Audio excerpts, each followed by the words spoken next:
Salam budaya, teman-teman penikmat budaya, pelaku seni, penggemar seni khususnya budaya Jawa. Bertemu kembali dengan kami channel Kebon Budaya Kalijaga, Tawangsan, Gantiwarna, Klaten. Kali ini kami akan menengahkan kajian atau bedah karakter tokoh wayang, dan mudah-mudahan bedah atau kajian tokoh wayang ini nanti bermanfaat bagi teman-teman sekalian di mana Anda berada.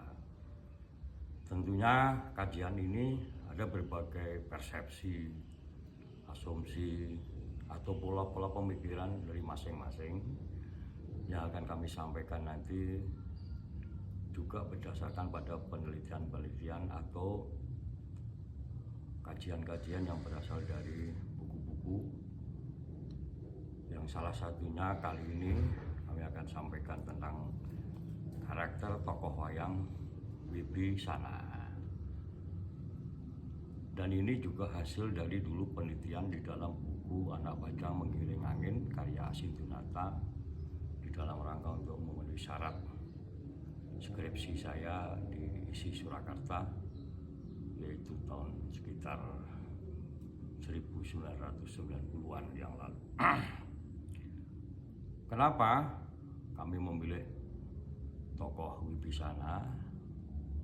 Karena Gunawan Wibisana ini kami anggap sebagai tokoh yang unik maupun tokoh kontroversial di dalam dunia pewayangan.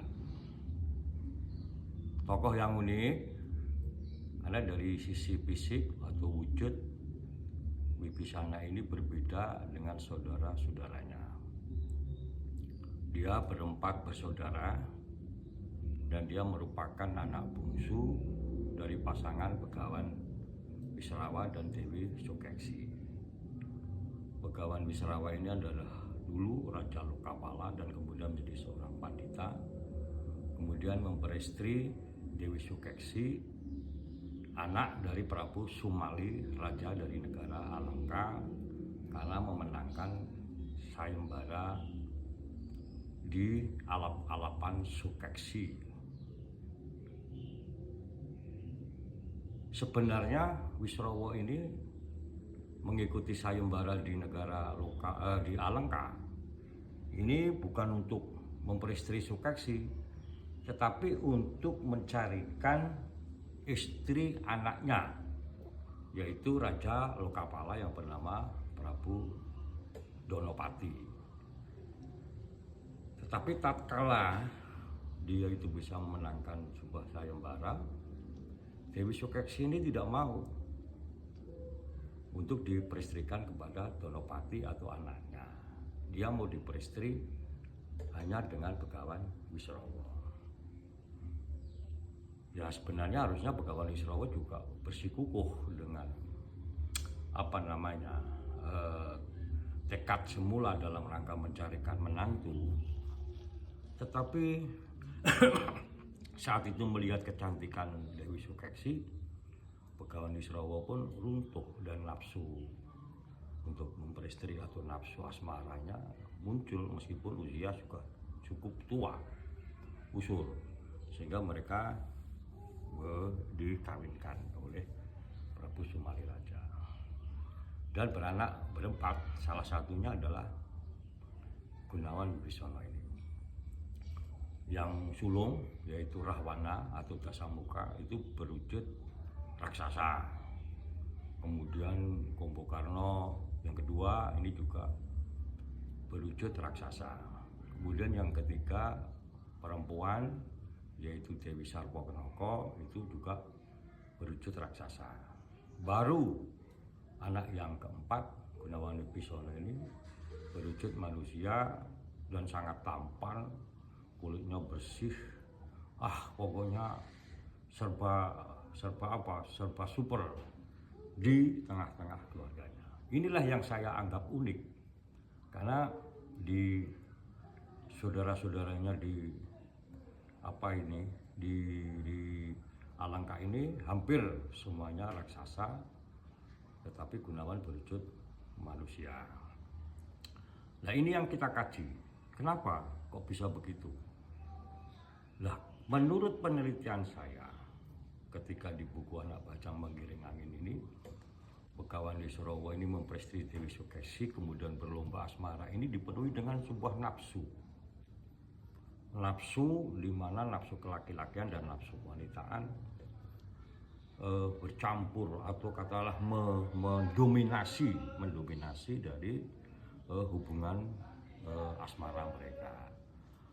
Dan ini sampai pada anak yang ketiga, nafsu ini masih membelenggu kedua insan ini, Begawan Lisrowo dan Dewi Sukesi, sehingga sampai beranak tiga pun berwujud raksasa.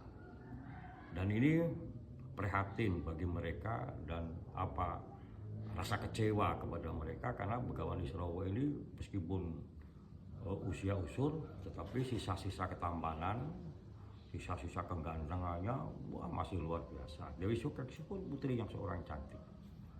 Sehingga di dalam rangka untuk melahirkan sebuah anak yang lain, kemudian Lisrowo sama Sukesi ini mawas diri dan menyadari tentang terbelenggunya nafsu-nafsu tadi, sehingga terlaku prihatin, puasa, tirakat, dan berdoa meminta pada Sang Pencipta Alam untuk diberi anak yang lain daripada yang sudah dilahirkan. Dan akhirnya muncullah cinta kasih yang sebenarnya, cinta antara laki-laki dan perempuan yang betul-betul berdasarkan pada sebuah kasih atau cinta yang sebenarnya. Sehingga setelah mereka, Dewi Sukesi ini hamil, kemudian juga melahirkan seorang anak yang berbeda dengan kakak-kakaknya, yaitu Wibisana. Kemudian saya anggap tokoh Wibisana ini adalah sebuah tokoh kontroversial. Di tengah-tengah keluarga yang semuanya notabene ini adalah raksasa, tetapi Wibisana ini mempunyai sifat yang berbeda dengan saudara-saudara yang lain. Seperti pada umumnya sifatnya seorang raksasa, Wibisana ini adalah pendiam, kemudian bijaksana, kemudian ketika mengkaji sebuah permasalahan ini pasti objektif, benar atau tidaknya menjadi sebuah pedoman utama di dalam kehidupannya. Dianggap kontroversial karena di dalam dunia pewayangan, Wibisana ini dianggap sebagai seorang pengkhianat, seorang Arya balik. Itu tatkala ketika terjadi perang besar antara pasukan Rama dengan pasukan Rahwana, yaitu kakaknya sendiri yang menjadi raja di Alengka, menggantikan kedudukan kakeknya Prabu Sumaliraja tadi. Kesalahan utama perang Alengka, Rahwana sama Rama ini kan letak kesalahannya di Prabu Dasamuka, karena dia mencuri istri dari Prabu Rama, yaitu Dewi Sinta. Lah, dari kasus inilah terjadi perang besar yang disebut Palwogong Kolo. Nah, sudah berkali-kali Wibisana ini mengingatkan kepada kakaknya bahwa apa yang dilaksanakan atau yang dilakukan oleh Rawana ini salah, karena merusak pagrayu di dalam bahasa Jawanya. Orang yang sudah bersuami, kemudian direbut, kemudian diculik, dibawa ke negaranya untuk diperistri. Ini kalau di dalam konsep Jawa merusak pagrayu. Tetapi kakaknya Rahwana ini adalah seorang sifatnya yang keras kepala, sifatnya seperti raksasa, nggak mau pakai nasihat-nasihat atau masukan-masukan dari Wibisana. Bahkan di dalam buku Anak Bajang Menggiring Angin, Wibisana ini bahkan sampai kena senjata karena saking marahnya Rahwana. Ini kena senjata dari Rahwana ini yang namanya pedang Ontowo ini, disabetkan ke arah tubuhnya si Wibisana. Dikira Wibisana ini sudah mati. Kemudian Wibisana ini oleh Rahwana perintah pada prajuritnya untuk dibuang ke laut tubuhnya.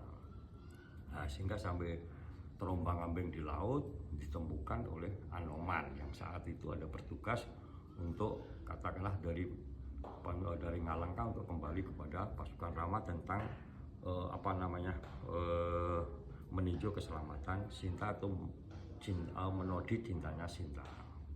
Sampai di daratan, Wibisana ternyata belum mati, sehingga terus dirawat oleh Hanuman sehingga bisa hidup. Nah, akhirnya saat itu juga Wibisana menyatakan bahwa dia akan membela Rama dan tidak membela Rahwana.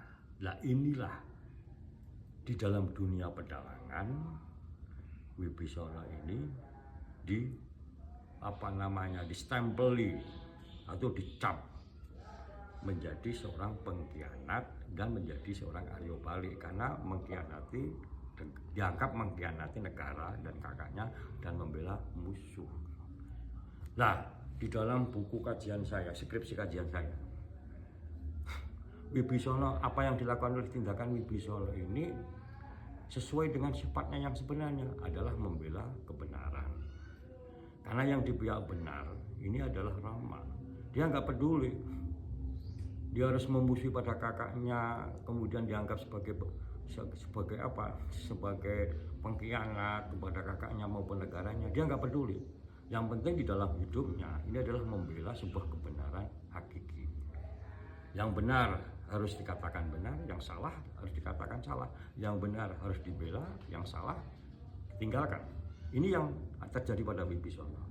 Sehingga dengan manunggalnya Wibisana ke Rama, kemudian Laksmana, kemudian Sugriwa dan pasukan Kera. Karena Wibisana ini tahu titik-titik kelemahan dari negara Alengka dan saudara-saudaranya.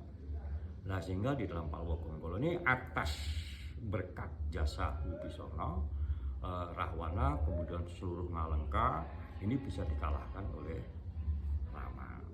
Nah, sehingga ketika saya mengatakan bahwa Wibisana ini adalah tokoh kontroversial, prosesnya seperti itu. Tetapi apa yang diperoleh pada ketika yang dilakukan oleh para manusia atau katakanlah dicontohkan pada tokoh wayang di dalam buku Tripomo karya Mangkunegara IV, bahwa yang dianggap pahlawan ini kan Kumbakarna dianggap sebagai seorang pembela negara, cinta tanah air, daripada Wibisana seorang pengkhianat. Tetapi hasil dari proses kehidupan berdua berbeda. Ini dibuktikan di dalam lakon cerita Makutharama ketika dua-duanya hampir Kumbakarna sudah meninggal duluan pada waktu Palwagonggala. Terus Wibisana karena sudah pada saatnya dia harus meninggalkan dunia, maka Wibisana ini rajut dan akhirnya meninggal muksa. Nah, di dalam kemuksaannya Wibisana ini bertemu roh dari Kumbakarna. Karena roh Wibisana ini langsung masuk ke surga. Tetapi Kumbakarna yang dulunya dianggap pahlawan, bahkan di dalam buku Tripomo ini 3 pahlawan yang patut dicontoh sebagai suri tauladan tidak bisa masuk surga, tapi ngelambrang, sehingga bertemu dengan bertanya kepada Wibisana, aku ini pembela negara, aku ini cinta tanah air, aku ini pahlawan, kok rohku tidak bisa masuk surga? Justru kamu Arya Balik pengkhianat, kamu bisa langsung masuk surga. Apa ini? Nah, terus justru Wibisana lah, roh Wibisana lah yang memberikan petuah-petuah petunjuk bagaimana caranya Kumbakarna ini masuk surga, sehingga dia harus kembali di dunia, yaitu namanya manitis kepada Paha si Panengah Pandawa, yaitu Panenggak Pandawa, kemudian Raden Harya Werkudara. Nah, apa yang kita peroleh dari cerita ini? Ternyata di mata Tuhan yang dinilai itu bukan berasal dia dari negara mana, dia dari keluarga apa, dia dari agama apa, dia dari adat istiadat apa, kulit apa, bangsa apa, dan lain-lainnya. Tetapi yang dinilai oleh Tuhan adalah tindakan ketika di dunia secara universal, bukan pada salah satu titik tertentu, bahwa ini negara tertentu, kemudian bangsa tertentu, agama tertentu. Tidak, ternyata universal itu kompleks. Yang dilaksanakan di dunia ini apa? Nah, ketika Wibisana ini melakukan sebuah kebenaran hakiki, dia membela kebenaran, inilah kuncinya. Membela kebenaran yang hakiki, kemudian disertai dengan sebuah keikhlasan, bahwa bisa menilai, oh inilah yang benar yang saya harus bela, ini yang salah yang harus tinggalkan. Tidak peduli itu pada siapapun, tidak peduli pada negara manapun, tidak peduli bangsa-bangsa apapun, selama dia memberi tindakan kebenaran duniawi, Tuhan akan memberikan derajat yang setinggi-tingginya. Sehingga para pemirsa, di dalam kajian yang pertama ini, Wibisono ternyata itu lebih unggul nilai bobot kemanusiaannya daripada saudaranya Kumbokarno yang dianggap pahlawan. Sehingga pada waktu saya ujian skripsi ini, teori bahwa Kumbokarno ini pahlawan yang diciptakan buku di Tripomo ini saya patahkan. Saya patahkan di hadapan para penguji pada waktu itu, dokter-dokter semua. Nah, sehingga akhirnya saya menyampaikan pada teman-teman sebagai bentuk himbauan atau katakanlah masukan, lakukanlah, tindaklah atau berbuatlah membela kebenaran yang hakiki, di mana jangan memandang pada sebuah, oh ini golongan, negara mana, agamanya apa, kemudian bangsa apa, kulitnya bagaimana, rasnya bagaimana.